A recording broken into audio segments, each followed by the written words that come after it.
ষড়যন্ত্রমূলক মামলা চলে, এই সমাজে নেই বিচার পাওয়া বড় দুষ্কর। আল্লাহ রাব্বুল আলামিন কোরআনুল কারীমে বলেন, ওয়ালাউলা দাফউল্লাহিন নাসা বা'দাহুম বিবা'দিন লাফাসাদাতিল আরদ। আল্লাহ রাব্বুল আলামিন এই জায়গায় ওয়াদা করেছেন, কোন ব্যক্তি যদি জুলুম করে, কোন শাসক যদি জুলুম করে, তাকে আল্লাহ রাব্বুল আলামিন তার ক্ষমতা থেকে টেনে নামাইবেন, মানুষের মাধ্যমেই মানুষকে নামাইবেন। একটা গ্রুপকে দাঁড় করে দিবেন, আরেকটা গ্রুপকে টেনে হেসে তার শাসন ক্ষমতা থেকে নামানোর জন্যে রাষ্ট্র থেকে পেছনের দরজা দিয়ে যেন পালাইতে বাধ্য হয়, ওই লোক আল্লাহ রাব্বুল আলামিন তৈয়ার করে দিবেন। এটা আল্লাহ রাব্বুল আলামিনের ওয়াদা। আল্লাহ রাব্বুল আলামিন বলেন, এই কাজটা না করলে লাফাসাদাতিল আরদ, এই জমিনে ফিতনা ফাসাদে ভরে যাবে, জমিনে খুন খারাপি ভরে যাবে। এই জমিনে এমন কোন খারাপ কাজ নাই যেই কাজ হবে না। এজন্য আল্লাহ রাব্বুল আলামিন ওয়াদা করেছেন, যখন কোন শাসক গোষ্ঠী জুলুম করবে, মানুষের মাধ্যমে তাকে আমি আল্লাহ রাব্বুল আলামিন তার ক্ষমতা থেকে টেনে হেসে নামিয়ে দিব। আল্লাহ নামাইছে না? আল্লাহ পাক টেনে হেসে নামিয়ে দিয়েছেন। তো প্রশ্ন জাগে, হুজুর আল্লাহ নামাইছেন মানলাম, তারাও তো নামাজ পড়ে, তারাও তো হজ করে, তারা অনেকগুলো মডেল মসজিদ বানাইছে। প্রশ্ন জাগে না? আচ্ছা বলেন তো, মডেল মসজিদ সবগুলো একসাথে করলে যতটুকু মূল্যায়ন হবে, কাবাগরের মূল্যায়ন এর চেয়ে বেশি না কম? বেশি না?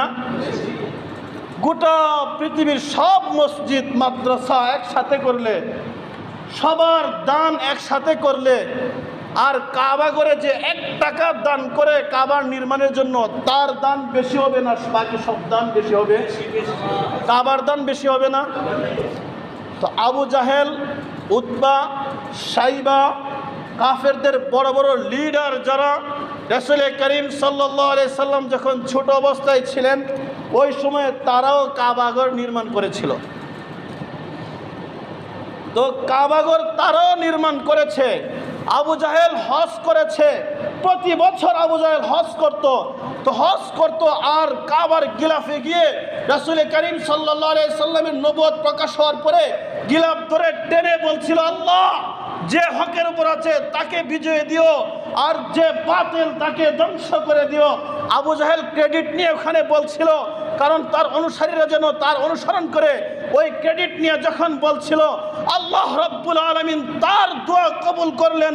আল্লাহ রাব্বুল আলামিন বদরের যুদ্ধে দেখায় দিয়েছেন, নমনীয় আল্লাহ তাআলা দেখাইছেন, পরিণতি আল্লাহ দেখাইছেন। ছোট ছোট মুআজ আর মাওয়াজ, দুইজন ছোট ছোট বাচ্চার হাতে নির্মমভাবে আবু জাহেল হত্যা হয়েছিল। উতবা, সাইবা, বড় বড় লিডাররা বদরের যুদ্ধে হত্যা হয়েছিল। আল্লাহ রাব্বুল আলামিন দেখাইছেন তাদেরকে ক্ষমতা কার বেশি, কে হক কে না হক। আল্লাহ রাব্বুল আলামিন প্রচার এখানে সেখানেই প্রমাণ করে দিয়েছেন। সুতরাং এতগুলি হজ করার পরে, এত কাবার নির্মাণ করার পরে, কাবার মালিককে এত শ্রদ্ধা করার পরেও যেমনিভাবে তারা ইমানদার হইতে পারে না, এই জামানায়ও লক্ষ লক্ষ আলেমদেরকে হজ করিয়েও, লক্ষ লক্ষ মডেল মসজিদ বানানোর পরেও, অনেক কোটি কোটি টাকা মাদ্রাসা মসজিদে দান করানোর পরেও তারাও ইমানদার হইতে পারে না। কারণ দান করা আর মডেল মসজিদ বানানো আর হজ করায় যদি ইমানের লক্ষণ হয়, তাহলে সবচেয়ে বড় ইমানদার বলতে হবে আবু জাহেলকে। এই দিক থেকে আবু জাহেলের অবদানও কম ছিল না। মাদার তেরেসা নাম শুনছেন?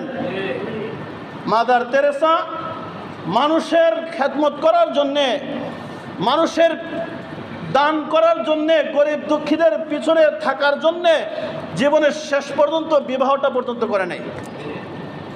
তার জীবনের সব ইনকাম মানুষের পিছনে ঢেলে দিয়ে গেছে। তারপরেও কি তাকে মুসলমান বলা যাবে? মুসলমান বলা যাবে না। ইমান বিশ্বাসের নাম, ইমান কাজের নাম নয়, ইমান দানের নাম নয়, ইমান আমলের নাম নয়, ইমান হলো বিশ্বাসের নাম। এটাই বাস্তব। সুতরাং দেখেন, বর্তমান এমন এক সময় আমরা দাঁড়িয়েছি, তো জাপান, লন্ডন, এই সমস্ত বিভিন্ন রাষ্ট্রে দেখা যায় স্বাভাবিকভাবে নারীরা তারা বিবাহ করে, তাদের বিবাহটাকে বলে দূরবাসী, আছে না এরকম? তো দূরবাসী বিবাহ যেটা, এটা হলো স্বাভাবিকভাবে স্বামী একখানে আর স্ত্রী থাকবে আরেক জায়গায়, দুজন একসাথে হবে না। কারণ তারা পরীক্ষিত, তারা পরীক্ষা করে দেখে এমন এক সময় তারা দাঁড়িয়েছে একসাথে থাকতে গেলে স্বামীও প্রতিষ্ঠিত, তার স্ত্রীও প্রতিষ্ঠিত, স্বামীও চাকরিজীবী, স্ত্রীও চাকরিজীবী, স্বামী ব্যবসায়ী, স্ত্রী ব্যবসায়ী, স্বামী টাকাওয়ালা, স্ত্রীও টাকাওয়ালা। সুতরাং এত গরম একসাথে হলে বিস্ফোরণ ঘটে, সংসার টিকে না।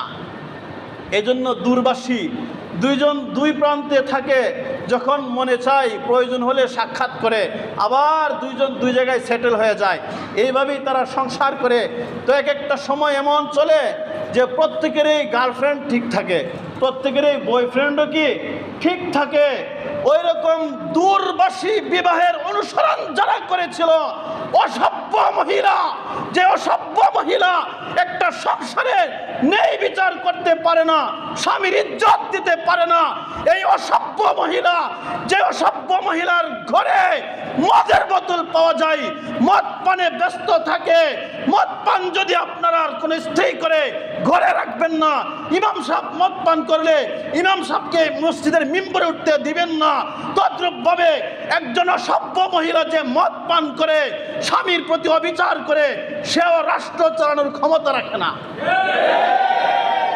অসভ্য মহিলা, আর কিচ্ছু না। তার সারাটা জীবন পাপে ভরা, পাপ কিন্তু বাপেরও ছাড়ে না। আল্লাহ রাব্বুল আলামিন বলেন, ওয়া উমলি লাহুম ইন্না কাইদি মাতিন, আরে আমি ছাড় দেই কিন্তু ছেড়ে দেই না। আমি রব তোমাদেরকে সুযোগ দিয়েছি। ইন্না কাইদি মাতিন, আমার ধরা বড় শক্ত, আমার পাকড়াও বড় মজবুত। যখন আমি রব তোমাদেরকে ধরব, তখন পালানোর রাস্তা পাবে না। একজন আলেম বলেছিলেন, সময় আসবে এমন ইন্দুরের গর্ত খুঁজে পাবে না পালানোর জন্যে, ঠিক সময় আল্লাহ দেখায়।